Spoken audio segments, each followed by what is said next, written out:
Hi mga ma'am! Sabi ko na nga sa inyo, naipon na nga dito sa aking gallery ang aking mga mini vlogs na hindi nga na-edit. Ito nga ay nung umaga bago pa ako maglaba nung isang araw. Magbuhat nga nung bakasyon, talaga namang itong mga kwarto din sa taas ay bago nga ako bumaba ay ni-inspection ko muna kung nakatiklop na nga ni baga. Dahil matagal nga ni akong bumangon, ayan nga si Kuya Jiro ay bago pa ako bumangon ay nagtutupi na ng kanyang pinaghigaan pero hindi nga tinupi ng maayos kaya sabi ko nga ayusin pa niya. Siyempre dito sa tinutulugan namin ni Banining ay si Banining naman nga ang aking taga-imis ng aming mga unan. Si Kuya Jiro na nga at si Daddy ang magkaabay sa pagtulog at si Banining na uli at ako ang magkaabay. Nag-swapping na ulit kami.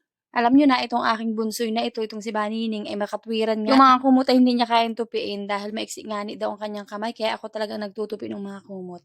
At after naman naming makapag-ibis nga ng higaan namin doon sa kwarto, ito't nagpatulong na din nga ako din kay Banining magbaba nitong aking mga lalaban for today. Ito ang mga tubal na ito ay pandito lamang sa taas at talaga namang madami pang nag-aabang sa aking mga tubal doon sa may baba. Pero syempre bago ko nga umpisahan ng aking paglalaba ay ako nga muna ay mag-iimis-imis. Dahil sobrang tagal nyo na nga hindi nakikita ang aking mga gawaing bahay vlogs kaya naman heto nga at ipapakita ko na ulit sa inyo kung saan nga tayo sumikat. Charot. Dahil ito nga ang aking family room o family area namin na ito ay gamit na gamit dahil diyan nga madalas tumatambay ang aking mga anak dahil nanonood ng TV ay talaga naman sobrang dami talagang kalat dahil yung mga kinakain nga nila ay isinisiksik lahat dun sa ilalim ng upuan. Sino ang relate na relate sa akin na nitong nagbakasyon ay umingay na lalo ang mga nanay. Talaga namang wala nang katigil-tigil ang aking bibig kakasermo na dito sa aking mga anak na kung magkakalat ay iimisin nga ni. Pero kahit pa ulit-ulit ko nang sinasabi na tuwing may kakainin sila itatapon sa tamang tapunan ay hindi pa rin talaga nagagawa at malimit ko pa rin talagang imisin yung aming family room na andun kasi nakasiksik sa mga ilalim dun sa mga gilid ng sofa ang kanilang mga balat ng pinagkainan.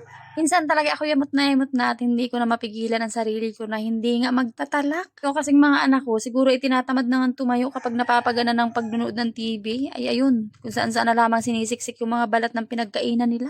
Kaya kapag ako'y nag-iimis, todo ang tawag ko, Hana, Jiro, kunin yung mga siningit nyo din eh. Talaga namang sobrang ingay ko. So ayun na nga, dahil ako ngayon maglalaba ngayong umagang ito, kaya naman hindi ko na nga ipinakita sa inyo ng full ang aking paglilinis dahil mabilisan lamang nga yun. At dahil all around mga tayo ay atin lahat ang ating mga gawain dito sa loob ng bahay. Kaya ayan, after kong mag-imis-imis ay ito naman at magluluto naman tayo. Ito nga palang isda na ito ay sariwang-sariwa pa nga kahapon. Hindi ko nga lamang agad na iluto o gawa ng meron pa nga kaming pang-ulam. Ay hindi nga ako nagluluto ng madaming ulam dito sa amin. Gawa ng nasisira kapag sabay-sabay mong lulutuin. Sana naman nga ako'y mabash dahil kapag pinangalanan ko nga ang isda ay nagkakamali pala. Dahil kung saan ka nga lugar ay mayroong kanya-kanyang tawag kaya naman itong isda na ito ay hindi ko napapangalanan. So ayun na nga pagkatapos ng tanggalan ng mapait itong isdang ito ay ginayat ko na. Huwag nyo na lamang pong questionin ang aking paraan ng pagluluto dahil yung mga paligpik diyan ay hindi ko talaga tinatanggal dahil yan nga ay pinapakain namin sa aso pati yung hasang. Tinanggal ko lamang talaga diyan ay yung buntot at yun nga yung aking pinilipit bago hinila dahil meron nga akong napanood na ganun daw nga ang pagtatanggal. Ewan ko nga ba kung saan nila natutunan yun kasi ako'y 37 years old na tapos ang tatay ko'y mag-iisda ay ngayon ko lamang talaga nagawa yun na pilipitin yung buntot at hilain. O ayan nga pagkatapos nga linisin na yung isda ay eto nga at ako'y nag-umpisa na rin magluto. Naglagay na nga pala ako diyan ng mga pampalasang sibuyas bawang at saka luya tapos suka at asin tapos pinatas ko na yung isda at naglagay na din ako ng tubig.